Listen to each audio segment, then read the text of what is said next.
जो सवाल था मुस्कान आपका बेटा, तो मैंने जो आप बता रहे हो कुष्ठ के अंदर लिखवाया है नील तेल और महानील तेल, है ना।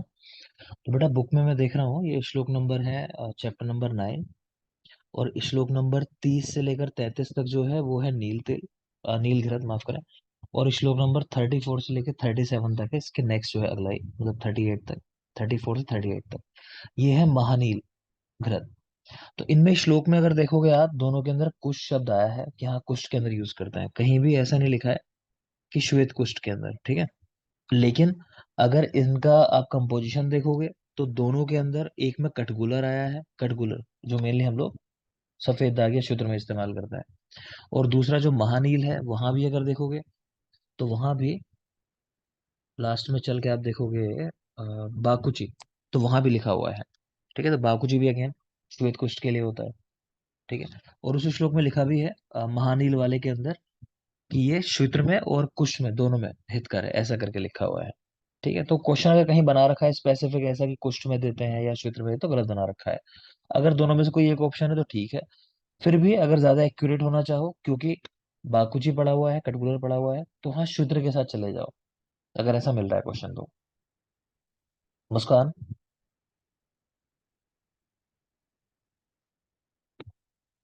मुस्कान है नहीं क्या आगे? नहीं है सर। चलो आएगी तो उसको बता देना, है ना। ठीक है, मैं बता दूंगा वरना। देखो चलो आगे, क्योंकि उससे पूछना है कि इसका आंसर क्या लगाया फिर फाइनली जहां उसने लगाया क्वेश्चन। देखो आगे, तो नेक्स्ट है बेटा चैप्टर नंबर 32, स्वेद आपचरणीय अध्याय। तो स्वेदन के बारे में है, स्नेहन हो चुका है।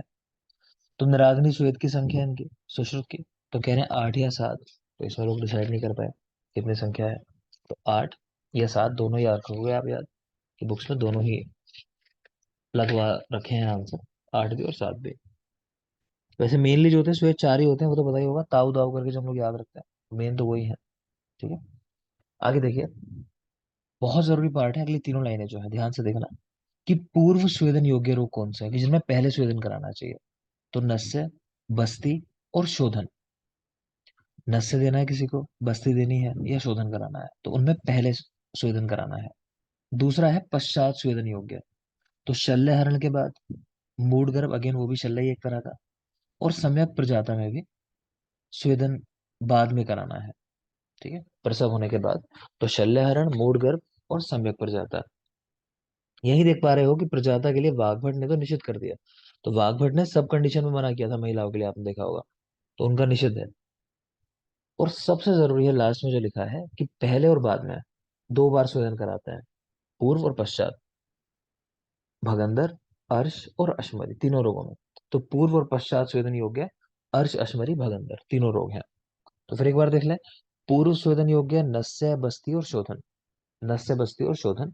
पश्चात स्वेदन शल्य हरण, मूढ़, सम्यक प्रजाता। पूर्व पश्चात स्वेदन अर्श, अश्वरी और भगंदर। बिना स्नेहन के अगर स्वेदन करा दिया तो क्या होता है, तो कह रहे हैं कोष्ठ भंग हो जाता है, कोष्ठ टूट जाएगा, मतलब कि नुकसान होगा, कहने का मतलब ये है। अति स्वेदन, सुश्रुत वाग्भट ने कहा कि पित्त और रक्त का प्रकोप हो जाता है अधिक स्वेदन कराने से। चरक ने कहा कि पित्त का प्रकोप हो जाता है। तो सुश्रुत में दोष एक्स्ट्रा ही होते हैं, आपने पीछे भी देखा है कि दिवा स्वाप की बात हो, रात्रि जागरण की बात हो, तो एक नंबर दोष का एक्स्ट्रा ही मानता है सुश्रुत, तो यहाँ भी एक्स्ट्रा ही है। पित्त के साथ रक्त लिखा हुआ है, चरक में सिर्फ पित्त लिखा हुआ है। स्वेदन के अयोग्य रोगी, तो उधर रोगियों को मना किया स्वेदन कराने को। मृदु स्वेदन योग्य, ये देख लोगे, ऑलरेडी बता आपको, हृदय, मुष्क और दृष्टि, ठीक है, यहाँ मृदु स्वेद कराता है। और मध्यम स्वेद चरक के अनुसार तो ये दक्षिण प्रदेश में कराया जाता है। नेक्स्ट आ जाओ चैप्टर नंबर 33, वमन विरेचन साध्य उपद्रव चिकित्सा अध्याय। तो पहले तो चिकित्सा बता दी कि दोषों में क्या चिकित्सा करता है। तो दोषः क्षीणा भ्रंगित्वया, कि जो दोष क्षीण है उनका भ्रंगण कराओ। कुपिता प्रशमित्वया, जो कुपित हुए हैं उनका प्रशमन कराओ। वृद्धा निर्हर्तव्या, बढ़े हुओं का निर्हरण करा दो। समः परिपाल्य इति सिद्धांत, सम दोषों का परिपालन करो, ये सिद्धांत है। इसका रेफरेंस हम लोग पहले याद करते थे, आप चाहो तो कर सकते हो, क्योंकि ये लगेगा नहीं आपको कि कहीं सुश्रुत का श्लोक है, ऐसा लगता है कि चरक में शायद कहीं आया होगा। तो सुश्रुत चिकित्सा 33 का श्लोक है, 3 नंबर श्लोक है चैप्टर का। तो क्षीण दोषों में भ्रंगण कराओगे, समझ आ रहा होगा। कुपित हो गए तो प्रशमन। लोग कंफ्यूज कहाँ होते हैं कि कुपित में प्रशमन, वृद्ध में निर्हरण, तो लोग कुपित कुपित में भी निर्हरण लगाने लगते हैं कई बार, ये ध्यान रखना। कुपित में निर्हरण नहीं है, कुपित के अंदर प्रशमन करने की बात आई है, और वृद्ध में निर्हरण की बात आई है, बाहर निकालने की। ये बात ध्यान रखो। वमन द्रव्य और विरेचन द्रव्य कैसे बनाने चाहिए आपको? तो वमन द्रव्य ऐसे हो कि नाम सुन के ही वॉमिटिंग हो जाए, है ना, कुछ ऐसा हो बना रहे हो आप, कोई देख भी ले रहे क्या बना रहे हो, देख के उलट दे। ठीक है, तो आ साथ में विभत्स, दुर्गंधित और दूरदर्शन। ठीक है, देख के वॉमिट हो जाए, कि कहना ना पड़े कि इसे पी लो। पीने की कोई बात ही कर ले घर में, कर देते ना क्या बात कर रहे हो, वॉमिट होने लगती है, तो उस तरह का बनाना है। और विरेचन द्रव्य कह रहे हैं इसका विपरीत होता है, क्योंकि उसको चाहिए हमको कि वो पाचन हो उसका आगे तक पहुंचे बॉडी के अंदर। ठीक है, अदरवाइज व्यक्ति ले ही नहीं पाएगा, वॉमिट कर देगा तुरंत। तो विरेचन द्रव्य जो होते हैं वो अच्छे बनाए जाते हैं, मतलब सुपाच्य, देखने में सुंदर हो, सुगंधित हो। और वमन द्रव्य इसके जस्ट अपोजिट होता है। वमन द्रव्य पीने के बाद 1 मुहूर्त तक प्रतीक्षा करें। मनीषा, हाँ जी। बेटा वमन द्रव्य पिला दिए, 1 मुहूर्त तक प्रतीक्षा भी कर रहे हैं, उस समय में फिर कुछ लक्षण आने शुरू होते हैं, तो उन लक्षणों का कुछ मतलब होता है। तो वो क्या है, क्या क्या चीजें होती हैं स्टेप बाय स्टेप, और क्या क्या उनसे इंटरप्रिटेट करोगे? हाँ जी सर। तो 4 लक्षण होते हैं। एग्जैक्टली सर याद नहीं आ रहे। कौन बताएगा? सर दोष स्वेद अगर आ प्रवृत्ति। रहा है तो विलयन हो रहा है, और चलो रोमहर्ष सबा, हो रहा है तो सब चलायमान अभी, हो रहा लोमहर्ष एक मिनट एक मिनट रुक स्थान। जाओ, सब लोग माइक ऑफ कर लोगे, सबा बता रही है, हाँ सबा बोलो। है। सर स्वेद आ रहा है तो दोष विलयन हो रहे हैं, पिघल रहे हैं, और रोमहर्ष हो रहा है तो चलायमान हो रहे हैं। और अगर पेट में मतलब तो आत्मान। कुक्षी में आ गए, आधमान हो रहा है तो कुक्षी हम्म, में, और हल्लास हो रहा है तो ऊपर की तरफ आ रहे हैं। क्लियर, तो आने के लिए तैयार है बिल्कुल, मतलब वॉमिटिंग होने वाली है, तो जैसे ये देखते हैं तो व्यक्ति को जानू समान ऊंची चौकी पर बैठा देते हैं, फिर हम वो पढ़ते हैं आगे कि फिर वमन कराया जाता है उसको। क्लियर, तो याद रखोगे। तो खैर, तो वमन द्रव्य पिलाने के बाद 1 मुहूर्त प्रतीक्षा करानी है। कह रहे हैं स्वेद का प्रादुर्भाव जब हो जाए, समझ लगो दोष जो है चलायमान हो गए, इन्होंने भी लिखे हैं 1 2 पॉइंट, कि हृदयास होने लगे, तो ऐसा जानने पर कि अब जो है दोष बिल्कुल बाहर आने के लिए प्रवृत्त हो रहे हैं, तो जानू समान ऊंचे आसन पर बैठा दें।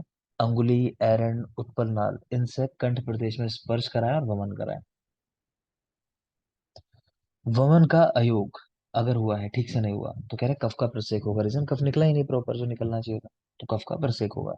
वमन का अतियोग अगर हो गया, वमन का अतियोग, तो कह रहे हैं पित्त अतियोग, मतलब यह है कहने का कि वमन अतियोग में क्या हो जाता है कि कफ सारा निकाल निकल गया, हाँ उसके बाद पित्त भी निकल जाता है सारा का सारा, ये कहना चाह रहे हैं। ठीक है, बिल्कुल नहीं बचता है, तो उस लेवल तक हो गया, तो वमन का अति योग हो गया वो। सम्यक योग होता है तो लघुता होता ही है शरीर के अंदर, और कफ संश्राव, तो थोड़ा बहुत कफ का श्राव होता है, वो बचा हुआ जो कफ होता है, उसके लिए आप जानते हो फिर धूमपान वगैरह हम जो कराते हैं। ठीक है, आगे देखिए। चरक ने क्रमशः कफ पित्त अनिल दोषों का इस तरह आना बाहर लिखा, ये याद मत करना आप, ये कंफ्यूज करेगा आपको फालतू पढ़ के, सुश्रुत में थोड़ा कंफ्यूजन लिखी है इस चीज को। चरक का क्रम है वो याद रखोगे, क्रमशः कफ पित्त और वायु इस तरह बाहर निकलता है। सम्यक वमन के बाद विरेचनिक, स्नेहिक या उपशमन, इनमें से कोई धूमपान नशे का प्रयोग कराना है, तो अभी बात की मैंने। वमन के अयोग्य कौन है वो देख लोगे। किसी को तिमिर हो, उदर रोग, कृमि, स्थूल, क्रश, स्वर भेद किसी को हुआ हो, मूत्रातुर, क्रूर कोष्ठी, उदावर्त और निरहु का प्रयोग कराने के बाद, उदावर्त के रोगियों निरहु का प्रयोग कराने के बाद, अगेन कॉन्सेप्ट लगाओगे तो कंफ्यूज हो जाओगे, तो कॉन्सेप्ट मत लगाना, तो कुछ चीजें मैं भी देख पा रहा हूँ कि अगेंस्ट कॉन्सेप्ट है हमारे जो हम पढ़ते हैं, लेकिन फिर भी सुश्रुत में ऐसा ही लिखा है, तो एक बार देख लेना अच्छे से। सवाल इन पे आते नहीं है जनरली, आप क्या याद रख सकते हो? अब देखो कृमि है या उदर रोग है मान लो, तो हम लोग क्या चिकित्सा पढ़ते हैं उदर रोगों की, बोलो? विरेचन, नित्य विरेचन। नित्य में विरेचित, है ना, तो नित्य विरेचन कराना है, तो वमन नहीं कराना। कृमि है तो कृमि को हम ऐसे ही मानते हैं कि भाई कोष्ठ के अंदर होंगे, तो वमन से तो निकालोगे नहीं फिर उनको, मतलब पकवाशय में रीजन में होंगे मेनली, तो विरेचन से ही निकालोगे।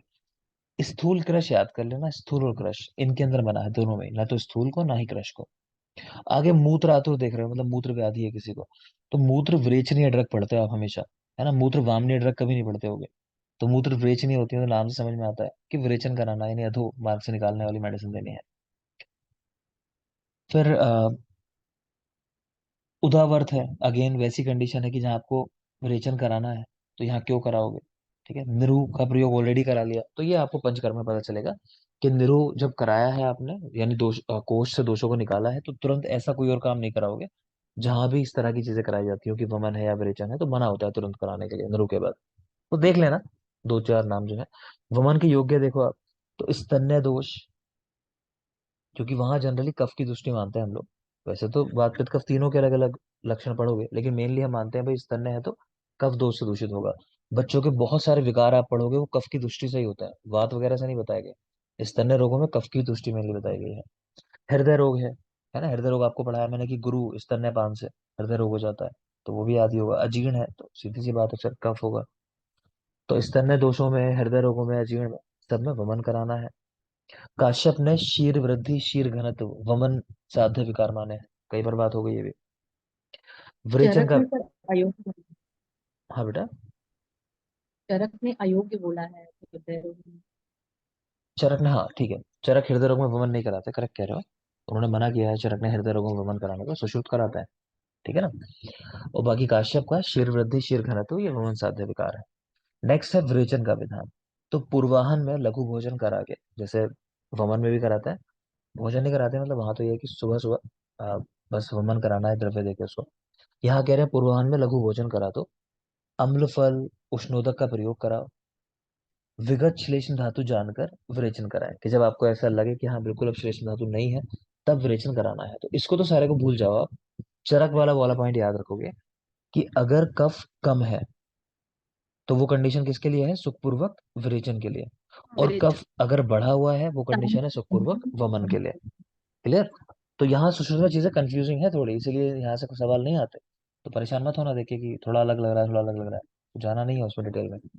आगे देखिए, कोष्ठ, कोष्ठ में दोषों की प्रधानता, याद होगा ये भी आपको, सूत्र स्थान में डिस्कस किया है। तो सुश्रुत और वाग्भट के कोष्ठ लिखे हैं कि मृदु कोष्ठ के अंदर, दोनों ने कहा पित्त की प्रधानता होती है। और जानते हो कि मृदु कोष्ठी को दुग्ध से, त्रिफला से, ठीक है, परुषक से, इन द्रव्यों से विरेचन हो जाता है, ये भी देखा हम लोगों ने। फिर आता है मध्यम कोष्ठ। तो सुश्रुत के मध्यम कोष्ठ में सम दोष है। वाग्भट ने सम दोष के साथ कफ भी लिखा है, ये हमने याद किया था स्पेशली।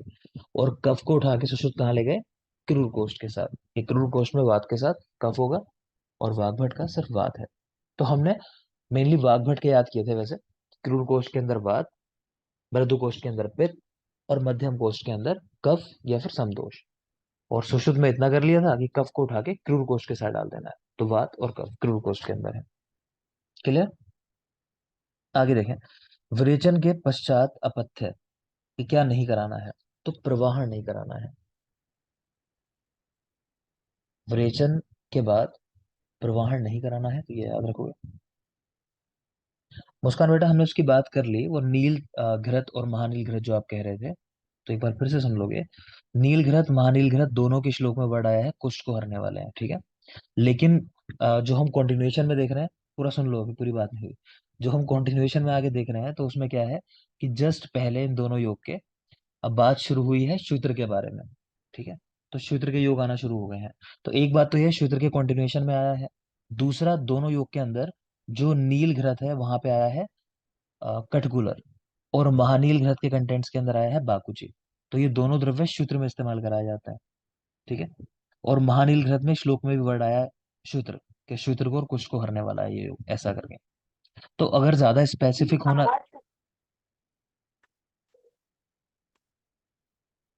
सर आपकी आवाज कट रही है।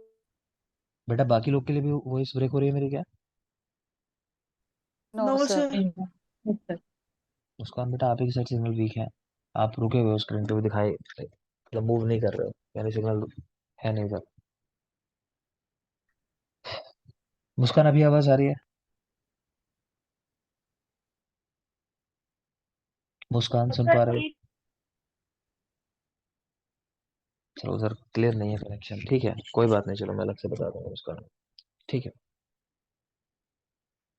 तो कुल मिला के ये है मुस्कान, उसका आंसर जो है शूत्र लगाना चाहिए। अगर दोनों में से एक आंसर ही लगाना है तो शूत्र के साथ जाओ, बस इतना कह रहा हूँ मैं। ठीक है, आप बता देना कि वहां क्या आंसर लगवाया था आपने, जो क्वेश्चन लगाया, वो जानने में इंटरेस्टेड है। तो ज्यादा बेटर आंसर सूत्र है, अदरवाइज दोनों में है, कुष्ठ में और सूत्र में, दोनों में लिखा है श्लोक के अंदर। आगे आ जाइए। तो बेटा विरेचन के बाद प्रवाहन नहीं कराना चाहिए। मना है। विरेचन के बाद प्रवाह नहीं करना, स्ट्रेनिंग नहीं करनी कुल मिला के। क्रम आपको याद है विरेचन का भी, बता चुका हूं मैं आपको, नीचे लिखा भी है वैसे, कि मूत्र, पुरीष, पित्त, औषध और कफ। और वमन के अंदर वमन, फिर प्रसेक, औषध, कफ, पित्त, अनिल, इनको देख लेना। आगे चलिए। मेन बात आपसे कह रखी है कि जिस दोष को निकाल रहे हो, विरेचन में पित्त निकाल रहे हो, तो उतना जरूर याद होना चाहिए, पहले पित्त आएगा, उसके बाद कफ, फिर वायु। वमन में आप कफ निकाल रहे हो तो पहले कफ आएगा, फिर पित्त, और फिर वायु। इतना बस याद रखना। विरेचन के अयोग्य देख लो, मंदाग्नि, स्थूल, गर्भिणी, नव प्रतिशय किसी को हुआ हो, मदात्य, नव प्रसूता, और कोई शल्य युक्त हो व्यक्ति, तो उनमें विरेचन नहीं कराना, कहीं पूछा नहीं जाता, देखने की जरूरत नहीं है। अयोग्य थे ये, विरेचन के योग्य में देख लो, पांडु, भगंदर, छर्दी रोग, गुल्म, मूत्राघात। स्पेशली मूत्राघात पे फोकस करना, क्योंकि ये पूछ चुका है सवाल एग्जाम के अंदर। ठीक है, तो विरेचन के योग्य में पांडु, भगंदर, छर्दी, गुल्म, मूत्राघात और प्रमेह। वमन द्रव्य कैसे काम करते हैं, ये दोनों पॉइंट जरूरी हैं, वमन और विरेचन द्रव्य का। तो वमन द्रव्य स्वभाव से, यानी प्रभाव से काम करते हैं अपना, और विरेचन द्रव्य सर, सूक्ष्म, तीक्ष्ण, उष्ण, विकासी, इन गुणों से कार्य करते हैं। तो वमन द्रव्य स्वभाव से, और विरेचन द्रव्य सूक्ष्म, सर, तीक्ष्ण, उष्ण, विकासी, इन गुणों से कार्य करता है। चरक के अनुसार बताया किसी को?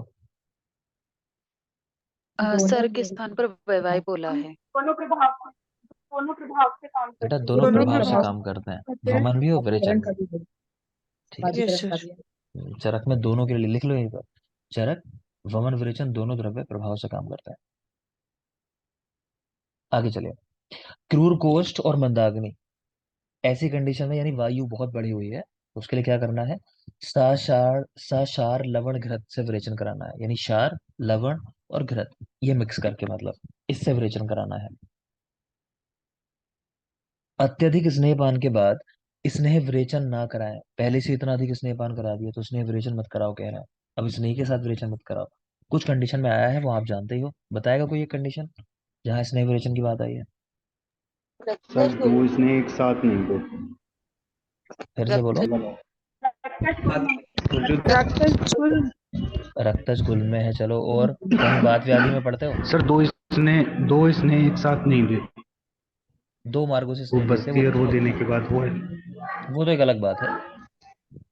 पक्षाघात में ध्यान नहीं आ रहा किसी को श्लोक, कोई ऐसा श्लोक? वाग्भट ने क्या कहा है?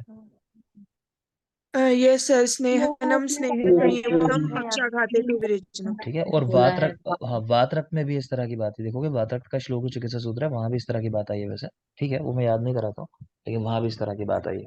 देखो चलो आगे। तो जनरली ये है कि अगर पहले से बहुत ज्यादा स्नेहपान कर रखा है तो स्नेह विरेचन नहीं देना है, सिंपल सी बात ये है। आगे चलिए। अगला पॉइंट लास्ट वाला जो है, बहुत बहुत ज्यादा जरूरी है, ध्यान से देख लेना, कि अविज्ञात कोष्ठ में आपको मृदु विरेचन देना चाहिए। अगर कोष्ठ का आपको ज्ञान नहीं है कि व्यक्ति का कोष्ठ कैसा है, तो मृदु विरेचन कराओगे वहां। मुस्कान बेटा भी सिग्नल ठीक है, बता दोगे आंसर क्या लगाया था वहां? हमने शूद्र कहा मेनली।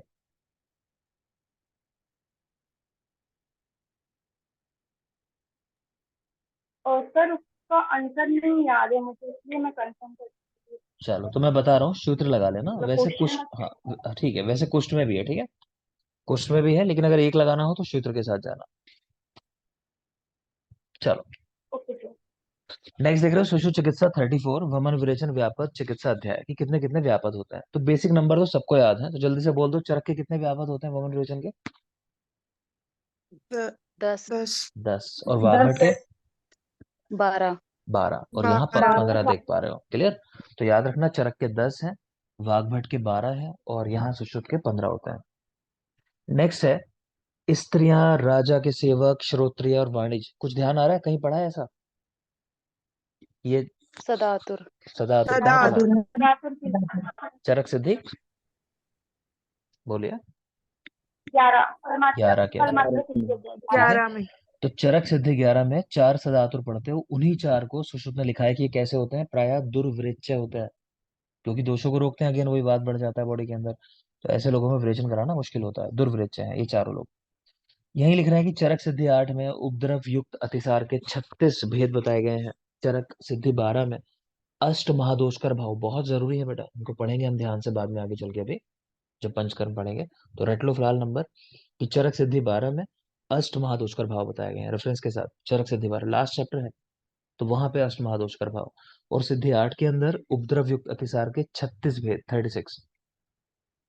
नेक्स्ट है चरक सिद्धि 12 में 216 बस्तियां बताई गई हैं, और चरक सिद्धि 10 के अंदर 37 बस्तियां बताई गई हैं, 37। तो चरक सिद्धि 12 में 216 और चरक सिद्धि 10 के अंदर 37 बस्तियां, 37 बताई गई हैं।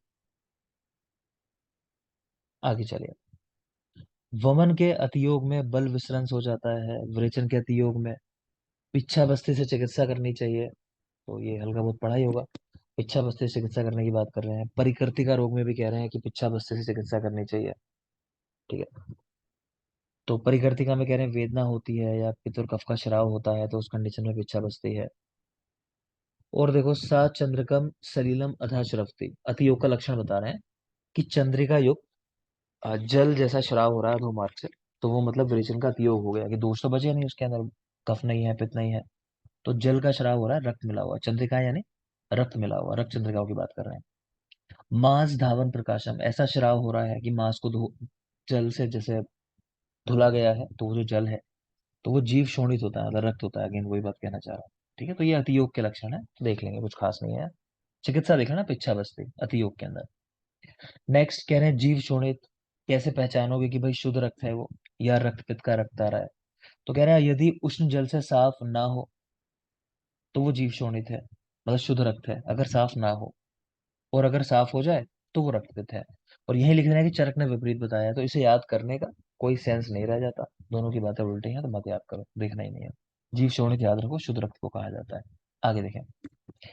विरेचन, विरेचन में बता रहे हैं क्या क्या चीजें हो सकती हैं कि गुदा परिकृति का रोग हो सकता है, वहां पे अधिक विरेचन से परिश्राव होगा, प्रवाहिका वमन में कंठ का क्षरण, श्लेष्मा का प्रसेक, शुष्क उद्गार आना, नहीं याद करना, कोई काम की बात नहीं। आगे चलें। सुश्रुत चिकित्सा 35, नेत्र बस्ती प्रमाण प्रविभाग चिकित्सा अध्याय। तो कह रहे हैं तत्र स्नेह आदि नाम कर्मणाम बस्ती कर्म प्रधानतम आहुर आचार्य। तो बहुत जरूरी बात है, स्नेह आदि जो भी कर्म होते हैं उनमें बस्ती को श्रेष्ठ कहा गया है। वैसे भी हम लोग बात करते हैं कि जो आर्य संप्रदाय वाले चिकित्सक हैं उनके अनुसार बस्ती श्रेष्ठ है, क्योंकि वातिक रोगों का शमन करती है। अकेले वात से आधे से अधिक रोग होते हैं। अगर नानात्मक रोग देखोगे तो 80 वात की वजह से होते हैं ना, पित्त से 40, कफ से 20 है खाली, तो उधर मिला के 60, इधर 80। तो अकेली बस्ती जो है आधे से अधिक रोगों को जीतने की सामर्थ्य रखती है। ठीक है, तो अर्ध चिकित्सा भी कहा है आर्य संप्रदाय वालों ने इसको। और अगर धन्वंतरी संप्रदाय की बात करें, जिनको सुश्रुत फॉलो करते हैं, तो इन लोगों ने जो रक्तमोक्षण है, रक्त मोक्ष। हाँ बेटा, उसको अर्ध चिकित्सा कहा है, उसको श्रेष्ठ उपक्रम कहा है। ठीक है। और मर्म विज्ञान को, यानी मर्मों को जान लेना। शल्य विषयार्थ। ठीक है बेटा, वो शल्य विषयार्थ। विषयार्थ कह दिया कि मर्मों को जान लो आप, मतलब आधा शल्य आपने पढ़ लिया। क्लियर। आगे देखिए। कह रहे हैं और क्या खासियत है बस्ती, क्यों इसको श्रेष्ठ कह रहे हैं? अनेक कर्म करत्वाद बस्ते, बस्ती जो है वो अनेकों कार्य करने वाली होती है। नेक्स्ट है बस्ती नाना विध द्रव्य संयोग दोषाणाम संशोधन संशमनम संग्रहणी करोति च। तो बस्ती क्या करती है कि एक तो कह रहे हैं बहुत सारे द्रव्यों से मिलकर बनाई जाती है। बेटा ध्यान रखना, क्योंकि ऐसे सवाल ना आपको क्षार के बारे में भी मिलेंगे। जिन लोगों ने पढ़ा होगा सुश्रुत सूत्र वो जानते होंगे, वहां पे ऐसा आया है कि क्षार जो होता है नानाविध द्रव्यों के संयोग से बनता है। वहां भी इस तरह की बात आई है। ठीक है। तो यहाँ देख पा रहे हो बस्ती के लिए कह रहे हैं कि बहुत से द्रव्यों के संयोग से बनती है बस्ती, दोनों काम करती है, संशोधन भी करती है, संशमन भी करती है, और संग्रहण भी कराने का काम करती है, यानी सारे काम करती है बस्ती। क्षीण शुक्रम वाजी करोति कृशम भ्रंगयति स्थूलम कर्षयति। तो तेल वाले काम ये भी कर रही है, कृश का भ्रंगण और स्थूल का कर्षण। जो तेल काम करता है, दोनों काम, जैसे मध्य दोनों काम करती है कि नींद, नींद जिसको ना आती हो उसके लिए भी अच्छी है, जिसको अधिक नींद आती है उसके लिए भी अच्छी है। तो ऐसे ये भी है कि क्रश भ्रंगण दोनों के क्रश के लिए, स्थूल के लिए, दोनों के लिए अच्छा है। चक्षु प्रीण्यति वली पलितम उपहंति वै स्थाप्यति। तो नेत्रों के लिए अच्छा। वली पालित्य किसी को हो गया हो, झुर्रियां पड़ गई हो, बाल कलर चेंज हो गया हो, ठीक है, तो वो ठीक करने वाला, वै स्थापन करने वाली है बस्ते। यहाँ वो सारे पॉइंट लिखे हैं जो डिस्कस हुए अभी, कि सुश्रुत सिरावेद को चिकित्सार्थ कहते हैं, मर्म को शल्य विषयार्थ कहते हैं। सामने जीवादान देख पा रहे हो, शुद्ध रक्त का आना। चरक ने कहा कि वमन और विरेचन का व्यापद है। ठीक है, वमन और विरेचन का कॉम्प्लिकेशन है शुद्ध रक्त का आना। और सुश्रुत ने बस्ती व्यापद भी बताया है, वहां तो बताया है, साथ साथ बस्ती से भी बताया इसका होना। नेक्स्ट देखोगे, बस्तिर वाते चा पित्ते चा कफे रक्ते चा शस्यते संसर्गे सन्निपाते चा बस्तिर एव हितः सदा। तो ये बहुत जरूरी बात है, आपको ऑलरेडी याद ही है कि सुश्रुत ने रक्त को चतुर्थ दोष स्वीकार किया है। ठीक है, इसी तरह यहाँ बस्ती के गुणों में बता दिया कि रक्त को भी, अगर रक्तज कोई कंडीशन है तो उसके लिए भी शस्य यानी हितकर है। बाकी संसर्ग में, संसर्ग यानी दो दोष जब मिलते हैं, या सन्निपात में जब तीन दोष मिलते हैं, तो उन कंडीशंस में भी हितकर है। रेफरेंस चाहो तो इसका भी देख सकते हो। तो ऐसा याद कर लो कि सुश्रुत में बस्ती की बात जो आई हो 35 नंबर अध्याय में आई है, चिकित्सा के 35। इतना काफी है बस। बस्ती के अयोग्य, किसको नहीं देनी बस्ती? उन्माद, अर्श, पांडु, कुष्ठ, मेह, उदर रोग, स्थौल्य और 7 मास की गर्भिणी। तो आप जानते ही हो, शारीरिक स्थान जिन्होंने पढ़ा है, कि चरक कब बस्ती देते हैं और सुश्रुत कब बस्ती देते हैं, बोलो। चरक कब देते हैं? 9 मंथ चरक और 8 मंथ सुश्रुत। क्लियर? तो वही बात यहाँ, वही बात यहाँ लिखी हुई है। ठीक है बेटा, तो यहाँ वही कह रहे हैं कि 7 मास की गर्भिणी है स्त्री, तब तक नहीं देनी है बस्ती उसको। बाकी कुछ खास नहीं है, एक नजर डाल लेंगे आप। ये अर्श देख लेना बेटा, अर्श बस्ती नहीं देते हैं। ठीक है, आगे देखोगे, उदर रोग, प्रमेही, कुष्ठ और स्थूल, इनको कह रहे हैं अनुवासन बस्ती नहीं देनी चाहिए। उदर रोगियों में, प्रमेह के रोगियों में, कुष्ठ के अंदर, स्थूल में। समझ में आ रहा है ना कि सारी कंडीशन ऐसी मानी जाती है, संतर्पण जन्य कंडीशन है या कहीं ना कहीं कफ का इन्वॉल्वमेंट है, तो उनमें अनुवासन बस्ती नहीं दे रहे हैं स्पेशली। अगला श्लोक देखिए, बहुत जरूरी है ये श्लोक। ये याद होना चाहिए रेफरेंस, तो इसलिए मैं कह रहा हूँ कि सुश्रुत का सूत्र 35, हल्का से इसको माइंड में रखोगे। क्या कह रहे हैं? कह रहे हैं पक्वाशयाद बस्ती वीर्य खे देहम अनुसर्पति। ठीक है, वृक्ष मूले निषिक्ता नाम अपाम वीर्यम इव ध्रुवम।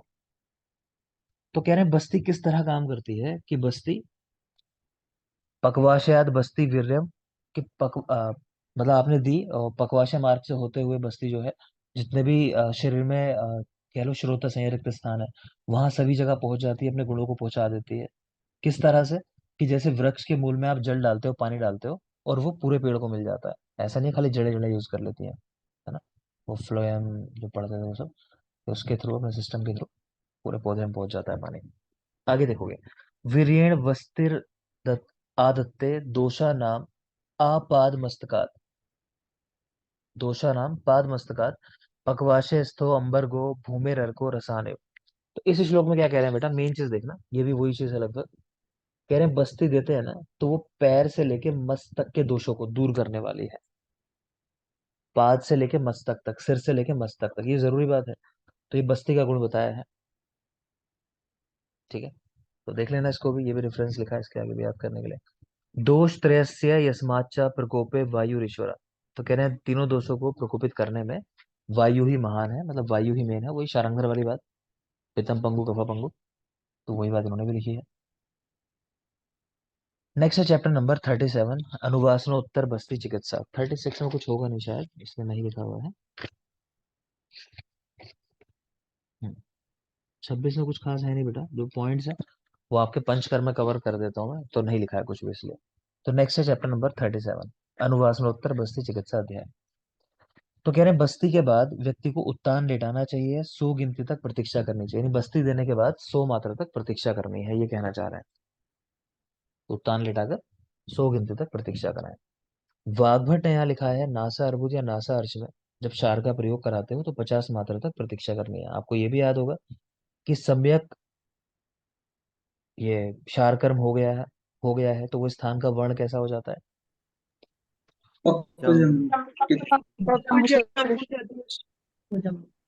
पक्व जम्बू, है ना? कृष्ण भी लिखा हुआ है, कृष्ण भी लिखा हुआ है सुश्रुत के अंदर, हम देखेंगे तो।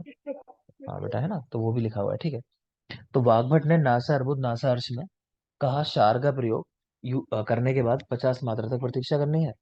आगे देखिए, रोगी के हस्त पाद तल नितंब, इनको 3 3 बार थपथपाएं, और रोगी की शैया को 3 बार उठा के पटके गुस्से में कि भाई क्यों आया तू, मेरे जाने का टाइम हो गया था, 2 बज गए थे, अस्पताल बंद करना था, और तू ट्रीटमेंट लेने आ गया। तो उठा के 3 बार उसकी चारपाई को पटकना है। ठीक है, ऐसी स्नेहन के बाद तुरंत जूते पहना देने के, अब निकलो, स्नेहन हो गया। ठीक है, और यहाँ पे शैया पटकनी है उसकी, और थपथपाना है 3 3 बार, हस्त पाद तल और नितंब को। नेक्स्ट देखिए, सैंधव प्लस शताह चूर्ण मिश्रित सुखोष्ण बस्ती सुखपूर्वक सहसा बाहर आ जाती है। तो देखो बस्ती में ऐसा है कि निरू बस्ती को हम मानते हैं कि रुकना नहीं चाहिए, उसको बाहर आ जाना चाहिए। ठीक है, अनुवासन बस्ती रुक जाए तो भी कोई हानि नहीं है, 24 घंटे, लेकिन उसका भी मैक्सिमम टाइम है कि उसके बाद उसको भी बाहर आ जाना चाहिए। क्लियर। तो यहाँ ये कह रहे हैं कि भाई सैंधव शताचूर्ण इनकी बस्ती बनाते हैं, वो जल्दी से बाहर आ जाती है। प्रातः काल धान्य नागर स्थित उष्ण जल दें, बस्ती देने के बाद अगले दिन की बात चल रही है, याद रखना ये क्वेश्चन आ चुका है। धान्य नागर स्थित उष्ण जल देने की बात आई है प्रातः काल में, अगले दिन। बहु दोषों में प्रतिदिन अनुवासन बस्ती दें, अन्य में अग्नि मानदेय के भय से तीसरे दिन दें। लेकिन आपसे अगर पूछा जाए कि बस्ती देने का नियम क्या है, तो आप यही आंसर लगाओगे, तीसरे दिन देनी है, एक दिन का गैप करके, मतलब यही आंसर लगाना है। ठीक है, यहाँ इन्होंने भले ही कह दिया कि प्रतिदिन दो। आगे चलिए, अध्याय नंबर 38, निरूह क्रम चिकित्सा। तो पहले तो निरूह बस्ती का क्रम क्या है वो याद होगा, तो मधु सैंधव एक साथ, उसके बाद स्नेह कल्क और क्वाथ। तो वो याद रखना, निरूह बस्ती निर्माण का क्रम है द्रव्यों का, मधु और सैंधव शुरू में एक साथ दोनों को मिक्स करते हैं, उसके बाद स्नेह कल्क और क्वाथ। नहीं याद हो तो लिख लिया कर, औरों को देख के ये नहीं सोचोगे कि बाकी लोग नहीं लिख रहे हैं, सर जल्दी बता रहे हैं, तो सबको आता होगा, है ना। तो बहुत लोगों को नहीं आता होता, नहीं लिखते, लेकिन फिर भी दिखाने के लिए। आगे देखिए, अनुवासन के बाद निरूह बस्ती दें, अनुवासन के बाद निरूह बस्ती देनी है। अच्छा, इसमें क्या लॉजिक है, ये शायद बता दिया होगा, नहीं बताया तो सुन लो। कि देखो ऐसा होता है कि आज के समय के हिसाब से या तो सर वाद दोष। आपने पहले एक पॉइंट क्या बोला था?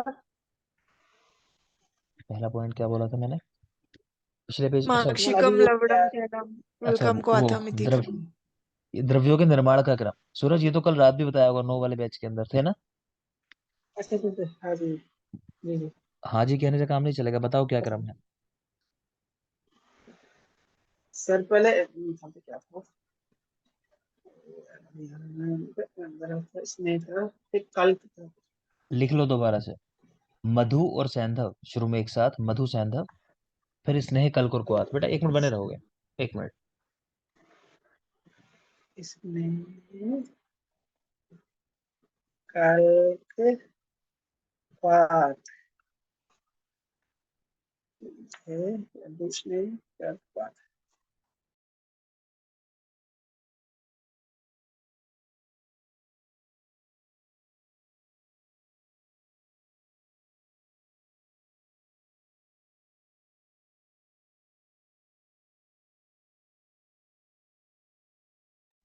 हाँ क्रम लिख लिया, मधु सैंधव, सूरज जल्दी से लिख लोगे बेटा, मधु सैंधव दोनों चीजें एक साथ हैं, मधु और सैंधव। उसके बाद स्नेह कल्क और क्वाथ, स्नेह कल्क और क्वाथ। ठीक है, चलो माइक ऑफ कर लोगे।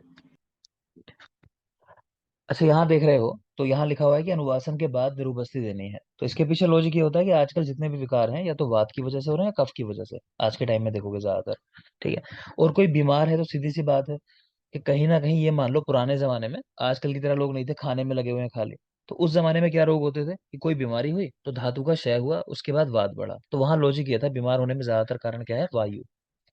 तो पहले क्या कह रहे हैं कि वायु को जीत लेना है, तो अनुवासन बस्ती जो है वो स्नेह के साथ दी जाती है। तो आप पहले वायु को जीत लोगे, कि ऐसा ना हो कि निरूह बस्ती दे रहे हो, वायु इतनी बढ़ी हुई है अंदर, उसने उसको भी रोक लिया जिसको नहीं रुकना चाहिए था। बात समझ में आ रही है। तो इसीलिए पहले वायु को जीतने के लिए अनुवासन बस्तियां देते हैं, और अंत में भी फिर अनुवासन बस्ती देते हैं, क्योंकि इसका लॉजिक भी आप जानते हो कि अगर लास्ट में अनुवासन बस्ती नहीं दी गई या स्नेह नहीं दिया गया, तो क्या होगा, वातिक विकार हो जाएंगे दोबारा से, इसलिए। तो अनुवासन के बाद निरूह बस्ती देते हैं। टाइम बता रहे कब देनी है, तो मध्याह्न काल में देनी है निरूह बस्तियां। तो मध्याह्न काल कह रहे हैं, दोपहर के समय। अन्न का परिपाक जानकर, ये जान लो कि हाँ भोजन जो है पूरी तरह पचा हुआ है, ये जरूरी बात है निरूह बस्ती में। ठीक है, निरान दी जाती है, मतलब कि भोजन ना खाया हुआ हो, जो खा रखा है वो पचा हुआ हो। बाई करवट में बायां पैर सीधे कराकर और दायां पैर मोड़ कर दी जाती है। तो लेफ्ट लेटरल क्या पोजीशन होगी, उल्टी साइड में, बाई साइड में करवट लेके लेटे हो, और जो दायां पैर है वो मोड़ रखा है। ठीक, ना द्रुत ना विलंबित, एक ही बार में बस्ती द्रव्य चढ़ा दें। तो ना तो बहुत स्लो स्लो चढ़ाने हैं, ना ही बहुत फास्ट चढ़ाने हैं, एक ही बार में चढ़ा देना है बस्ती द्रव्यों को। और वो टाइम भी बताया कितना टाइम लगना चाहिए बस्ती द्रव्य चढ़ाने में, 30 मात्रा का समय लगता है बस्ती चढ़ाने में। और बस्ती के बाद भी 30 मात्रा प्रतीक्षा करने की बात कर रहे हैं। दोनों बातें यहाँ एक ही बात लिखी है, कि बस्ती के बाद 30 मात्रा प्रतीक्षा करनी है। अभी यहाँ देखा था आपने, बस्ती के बाद 100 गिनती तक लिटाकर प्रतीक्षा करें, अनुवासन बस्ती की बात थी वो। ठीक, यहाँ क्या है, निरूह बस्ती की बात है। तो निरूह बस्ती के बाद 30 मात्रा प्रतीक्षा करनी है। और दूसरी बात जो मैं आपसे बता रहा हूँ कि बस्ती द्रव्य चढ़ाने में कितना टाइम लगता है, उसको दबाते हैं जो हम बस्ती पुटक को, तो 30 मात्रा ही उसका भी टाइम है, तो वो भी याद रखना आप। ठीक है। बस्ती वापस आने में लगा समय, तो एक मुहूर्त के अंदर ही बस्ती वापस आ जाती है। मुहूर्त यानी वो 48 मिनट वापस आ जाती है। क्रम क्या होगा इसके अंदर, तो जो विरेचन में क्रम होता है, तो मल है, पित्त है, कफ है, वायु। बस्ती वापस ना आने पर क्षार, मूत्र, अम्ल द्रव्यों का प्रयोग करते हैं और तीक्ष्ण निरूह बस्तियां देते हैं, और भी, जिससे कि शोधन हो जाए, बाहर चली आए वो पुरानी वाली बस्ती जो है। तो तीक्ष्ण निरूह बस्तियों से शोधन कराते हैं, तो ये भी याद रखोगे। ग्राही बस्तियां जो बनाई जाती हैं वो प्रयंगवादी, अम्बष्ठादि गण के द्रव्यों से सिद्ध करके बनाते हैं। जिन लोगों ने सुश्रुत सूत्र पढ़ा है, तो आपने देखा होगा तिसार के अंदर यूज करते हैं प्रयंगवादी, अम्बष्ठादि द्रव्यों का। ध्यान आ रहा है? ठीक है, तो वहीं से रिलेट कर सकते हो, कुछ रटने की जरूरत नहीं है। अपक्वतिसार या आमतिसार कह रहे हो या पक्वतिसार कह रहे हो? पक्वतिसार, ठीक है। पा से प्रियंगु, पा से पक्व, ठीक है। तो इन द्रव्यों से की हुई बस्तियां देते हैं। नेक्स्ट है बंध्यत्व हर बस्तियां, देख लो कोई जरूर नहीं है, शतपाक, बलातेल, त्रिवृत स्नेह, इनसे सिद्ध की हुई बस्तियां। ये देखोगे, वो जरूरी बात है कि जो हम बस्तियां देते हैं दोषों को हरने के लिए, तो पहली बस्ती क्या करती है, दोषों में उत्क्लेश कर देगी। मान लो कफ के लिए दे रहे हो आप, तो पहली कफ को बढ़ा देगी और ज्यादा, कह रहे हैं। ठीक है, मतलब ऐसी बस्ती देनी है जो उस दोष को बढ़ा दे और ज्यादा। अब बढ़ गया तो निकलने के लिए तैयार है, तो मध्य में आप फिर दोषहर बस्ती दोगे, उसको हरने वाली कफ को मतलब। और अंत में कौन सी बस्ती दोगे, शमन बस्ती की, जो दोष रह गए उनका भी शमन हो जाए।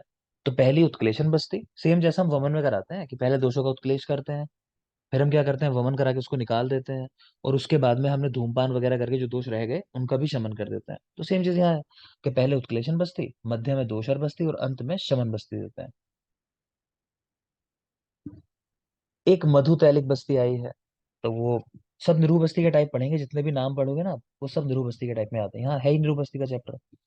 तो बल वर्णकर है, दोषों को हरने वाली है। कहाँ देते हैं इसको, कह रहे हैं मृदु कोष्ठ में दे है, मृदु कोष्ठ वालों को मधु तैलिक बस्ती। इसके सेवन काल में इस बस्ती के, यानी ये बस्ती जब ले रहे हो आप, तो बहुत जरूरी बात है कि सवारी पे चलना भी वर्जित नहीं है। यानी ये बस्ती तब भी दी जा सकती है कोई यान पे सवारी कर रहा हो, जिस समय में है ना, यात्रा का समय हो, उस समय में भी। तो यान, मैथुन, भोजन, मतलब कुछ भी वर्जित नहीं है इसके समय, ज्यादा रूल नहीं है कि ये फॉलो करने हैं आपको। नेक्स्ट है सिद्ध बस्ती। यव, कोल, कुलथ, पिपली, मधु, सैंधव, बुलेटिन द्रव्यों से कुछ खास नहीं। बुस्ता आदि यापन बस्ती, कह रहे हैं यापन बस्तियों में श्रेष्ठ है। अगली देखो, युक्त रथ बस्ती। तो यहाँ भी वही चीज है कि रथ पर सवारी करते समय भी दी जा सकती है, युक्त रथ नाम ही है इसका। तो मधु तैलिक बस्ती की श्रेष्ठता, क्यों उसको श्रेष्ठ कह रहे हैं, कि मृदु होती है एक तो, अभी हमने देखा कि मृदु कोश वालों में दी जाती है ना। पादहीन होने से, मतलब ये जो मात्रा होती है इसमें पूरी मात्रा नहीं लेते, एक पादहीन ले रहे हैं इसके अंदर। ठीक है, यानी कि कह लो 75% यूज कर रहे हो। विधि पालन का नियम नहीं है कोई भी, और एक ही बस्ती से सिद्धि मिल जाती है, सिंगल बस्ती से आपका काम हो जाता है ना। कि मान लो मलो के लिए दे रहे हो कि किसी को कॉन्स्टिपेशन हो गया, सफर करते हो बहुत कॉमन होता है। ठीक है, तो एक ही बस्ती से कर्मों की सिद्धि होगी। चलो, सेशन का टाइम फिनिश हुआ, इतना ही रखते हैं आज के लिए। ठीक है, तो जल्दी आपके पास खत्म हो जाएगा अभी, मुझे लगता है कल शायद फिनिश कर लेंगे इसको हम, जितना बचा है चिकित्सा का पार्ट कल।